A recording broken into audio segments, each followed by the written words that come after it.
Hey everyone, I pulled out my two shotguns. These are the only two shotguns I own. You'll see that they both have a similar aesthetic. I definitely have a type. And the type that I have are these tactical wood furniture shotguns. Now these are two of the shotguns that I think most people hold in high regard.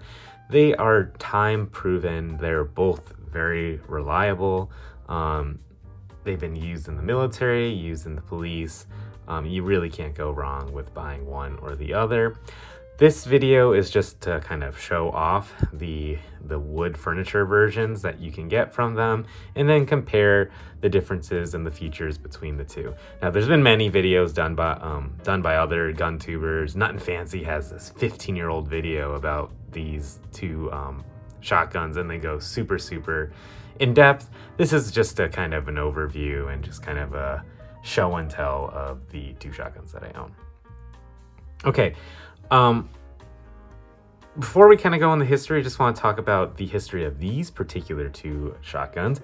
I bought this Remington 870. I bought it new about, I want to say 10 years ago. Remington doesn't exactly make the Police Magnums anymore. Since they've kind of gone out of business or had a lot of restructuring and kind of came back, they do still make ammunition. They still do make the hunting variant, but I haven't seen the police variants in a while. You can still buy these used. I just saw that Clyde's Armory had some 870 Police Magnums going for $550 with the synthetic furniture, but it can still be found. These Mossbergs, they're still in production. This is actually a 590A1 Retrograde. It comes with the wood furniture and the heat shield. They still make their synthetic furniture versions. In the Retrograde, it seemed like they were a limited time only, but as of 2024, they're still making them. I think they went away for a little bit, but then they came back. Now this one I did not buy new. This one actually was owned previously by an older gentleman who told me that the recoil of shooting 12 gauge was just a little bit too much, and he gave me a smoking good deal on this.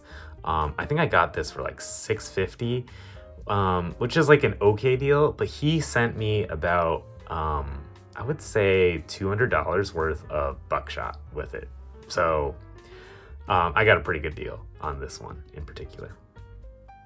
Okay, so let's go talk about the differences. We'll talk about we'll go from the stock and we'll go to the front of the gun. So these two stocks, they look very different, but supposedly they're made of the same wood. Now, if you are someone who collects World War II rifles, you can definitely tell what kind of wood this is because of all these little freckles. The freckling is walnut, all right? So this is supposed to be walnut, and this is also supposed to be walnut, but it has, this has a kind of chocolate reddish sort of color. It's got this weird kind of matte shine on it. Anyway, this has definitely been like lacquered. I've seen videos of people removing the lacquer and refinishing it with more like something like boiled linseed oil. So we can probably make this pop just like this. Probably have them remove the lacquer. However, with this lacquer, it probably has a little bit more waterproofing on it than this. This is kind of just, raw wood. Water can soak into this, but this will probably repel water a lot better. You'll see that the pistol grip is a bit shiny here, or I don't know, wherever you hold your hand. Here you've got the checkering. This checkering, it's not cut in. This is definitely a pressed checkering. So they press it on there and it's not as sharp. So if you were to refinish this, I've seen videos where they've gone back and made the checkering a little bit deeper. Both have pretty good recoil pads. This one, has some holes in it, but generally this one is also pretty good. So no complaints on either of these. And then you got your sling swivels, and they're basically the same. I think this one might be, this looks like it's blued. In here we've got something that looks more like it's parkerized. Okay, now on to the receivers. On the receivers, you've got your roll markings, the Remington 870 Police Magnum with your serial number. Here you have some nice roll markings on the M59A1, and then your your serial number. The receivers are different. These are steel receivers on the 870s, and then you have the aluminum receivers on the 590s. The loading gates are definitely different on the Remingtons versus the Mossbergs. The Remington has a spring-loaded lifter gate, so you need to press it down and then push the shell in. On the Mossberg, you've got something that's more open. You don't have to push anything down. You just lay the shell in there and you push it in. The spring on the Mossberg is a little bit weaker than the 870. I haven't had any issues with it being weak, but just know that it's a little bit easier to get a shell in there than on the 870. So I do have some snap caps, and I'll just show you with one hand. All right, you drop it in, and I'm like using very little finger pressure, and I got it into the Mossberg 590. The Remington 870, you've got to push it down. Sorry. And then put it in. All right, I'm making it look a lot harder than it actually is because I'm doing this with one hand and these are not steady, but it is a lot easier to put in here than into there. This hole is a little bit bigger as well, so it's really hard to miss compared to the 870. But, you know, with practice, both of them are definitely doable and they've both proven to be pretty reliable. Okay. The trigger guards, it's should be noted that they're both metal. On the 870 Expresses, and I think maybe even the Tacticals and the Mossberg 500s, and I don't know about the 590s, but at least the 500s and the Maverick 88s, they'll come with polymer trigger guards. I really don't see the difference between a metal one versus a polymer one.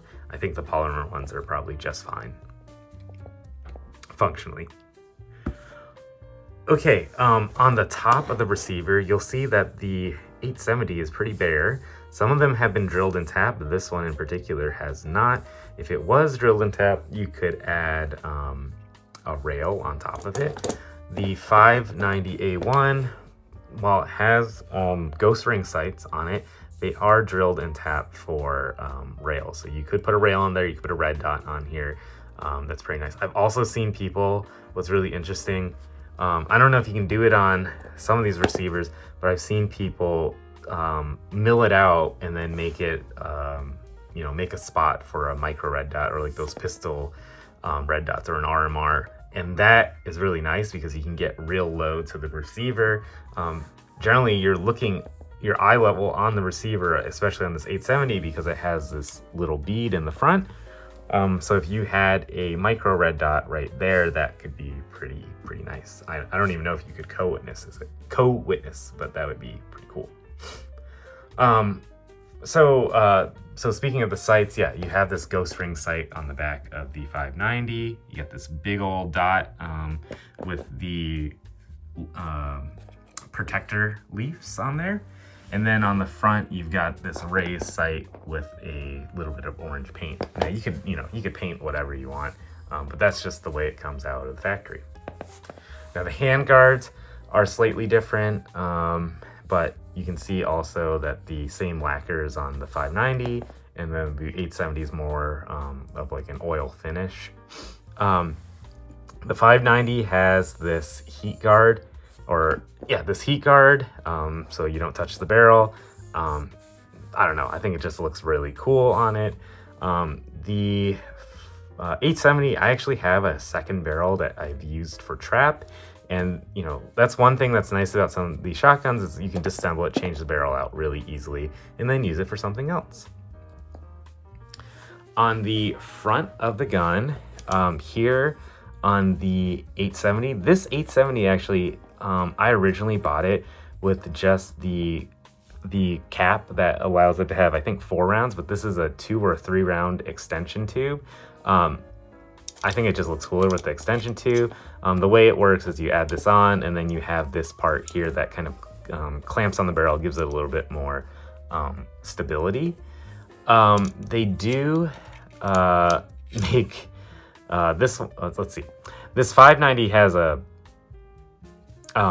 bayonet lug. Okay, so I don't know if you really care about that, but I guess it's because of kind of the military pedigree. And what I was about to say for the 870 is They did make bayonet lugs for the 870s when they were used, I think, maybe in the Vietnam era or whatever.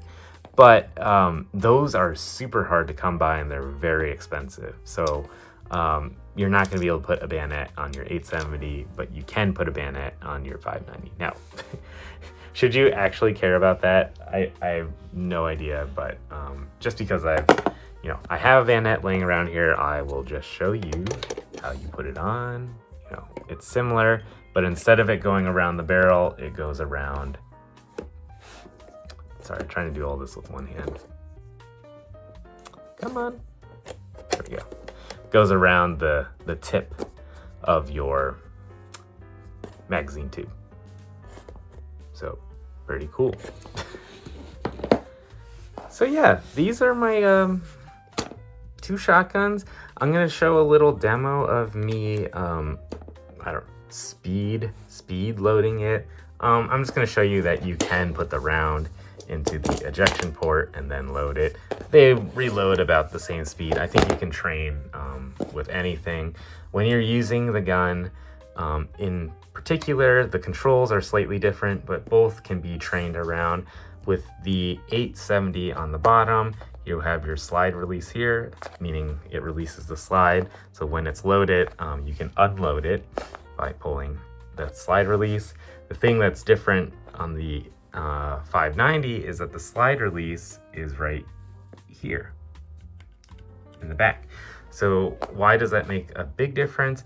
With the 870, say you're holding it, you've got your finger on the trigger, then you're like, oh wait, I need to unload this, or I had a malfunction. You kind of have to grab the gun like this, squeeze it, and then pull the slide back. With the 870, you don't really need to do that grip adjustment because you're holding it here. Then you just use your middle finger like this, and you can push it down. And it's really easy to push down. Okay, so the 870, you got to release it, squeeze. With the 590, you just move your middle finger and squeeze it. The safety is also different. With the 870, the safety is here. It's a crossbolt safety. Okay, so this is unsafe.